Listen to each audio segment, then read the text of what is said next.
দেখো আমার মোট 17 জন বাচ্চার মধ্যে আর দুটো বাচ্চা আমি এখনও পর্যন্ত আছে।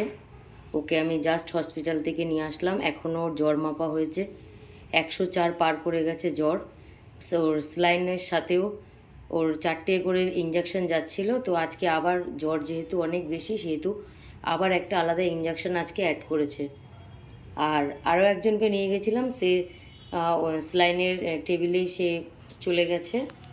আর এ আছে। আর এই যে এখানে একটা ছোট্ট বাচ্চা আছে, যার মা হসপিটালে কাল পালিয়ে গেছে স্যালাইনের টেবিল থেকে সব তার ছিঁড়ে। এই যে একটা ছোট্ট বাচ্চা আছে। এই 17 জনের মধ্যে এখন আমার কাছে, আমার ঘরে মোট 2জন আছে।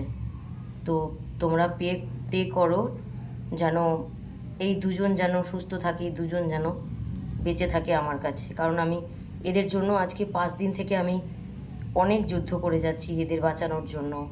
মানে দুবেলা, একবেলা আমি হসপিটালে গিয়ে ওদের সেলাইন ইঞ্জেকশন দিচ্ছি, আর একবেলা আমার ঘরে এসে দিচ্ছে। এখনও পর্যন্ত চেষ্টা করে যাচ্ছি যাতে এই 2জন আছে যেন 2জন যেন বেঁচে থাকে।